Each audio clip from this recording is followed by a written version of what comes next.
warahmatullahi wabarakatuh. Perkenalkan, nama saya Nur Indah Saputri, Stambuk 40120-153. Di sini saya akan menganalisis latar belakang serta contoh dari masing-masing angkatan periodisasi sastra sebagai tugas MIT mata kuliah Teori dan Sejarah Sastra Indonesia. Pertama yaitu Angkatan Balai Pustaka. Angkatan Balai Pustaka merupakan karya sastra di Indonesia yang terbit sejak tahun 1920, yang dikeluarkan oleh penerbit Balai Pustaka. Prosa dan puisi mulai menggantikan kedudukan syair, pantun, gurindam, dan hikayat dalam khasanah sastra di Indonesia pada masa ini. Balai Pustaka menerbitkan karya dalam 3 bahasa, yaitu bahasa Melayu tinggi, bahasa Jawa dan Sunda, dan dalam jumlah bahasa terbatas dalam bahasa Bali, bahasa Batak, dan juga bahasa Madura. Contoh karya sastra dalam angkatan Balai Pustaka ini yaitu karya sastra dari tokoh Merari Siregar dengan judul Azab dan Sengsara pada tahun 1920, Binasa Karena Gadis Priangan pada tahun 1931, Cinta dan Hawa Nafsu, dan Si Jamin dan Si Johan pada tahun 1918. Dan masih banyak lagi karya sastra dalam angkatan Balai Pustaka ini. Yang selanjutnya yaitu Angkatan Pujangga Baru.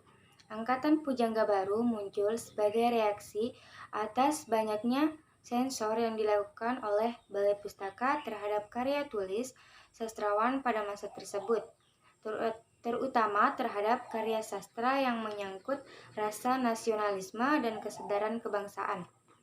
Sastra Pujangga Baru adalah sastra intelektual, nasionalistik, dan elitis.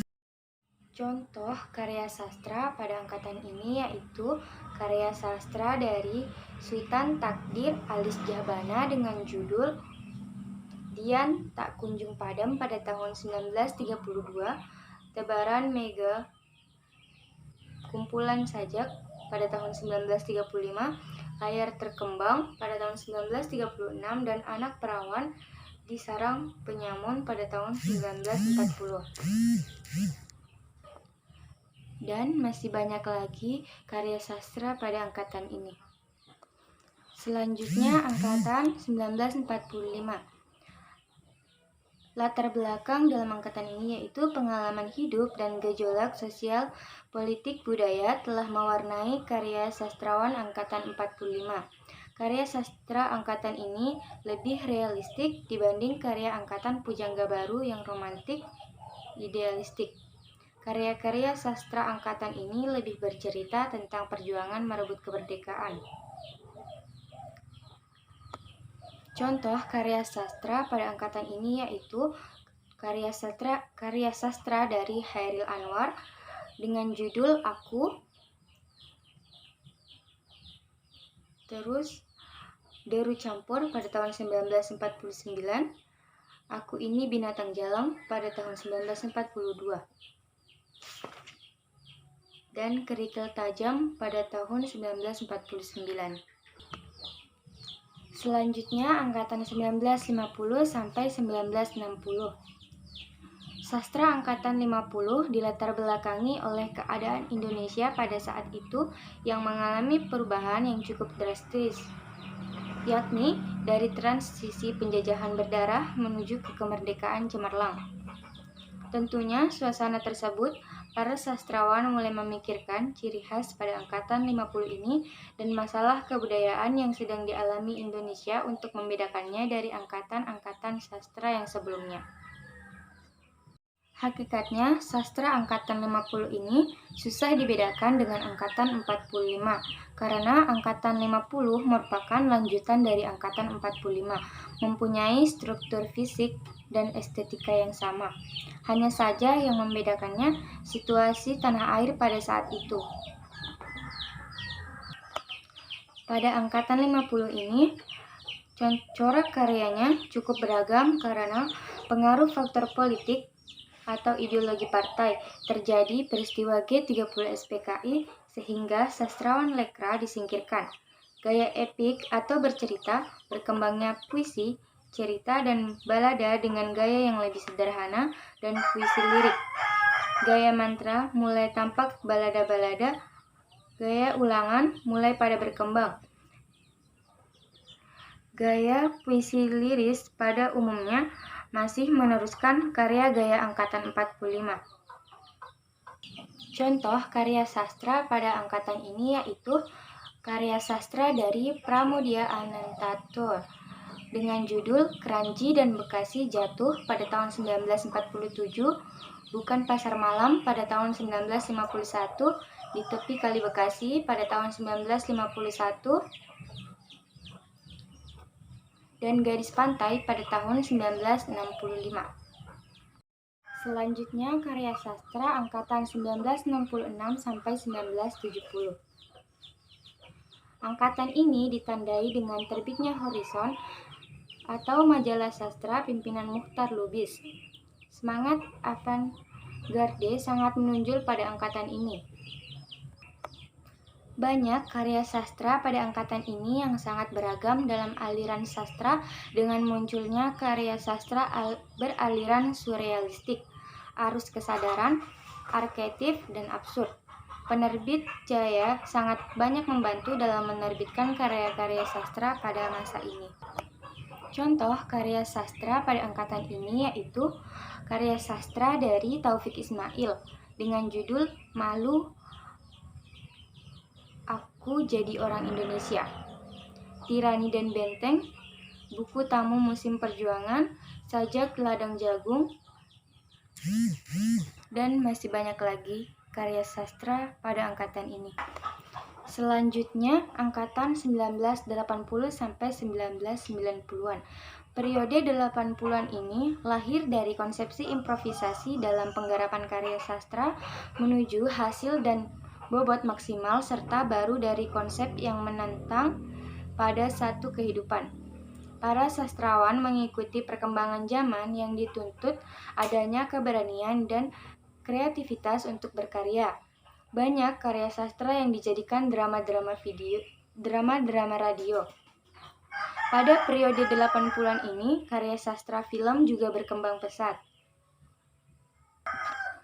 Sastra 80-an berada di tengah lingkungan yang masyarakatnya mengalami depolitisasi yang nyaris total. Aktivitas-aktivitas politik mahasiswa sepenuhnya dijadikan organ kampus yang dilepaskan dari segala macam aktivitas politik.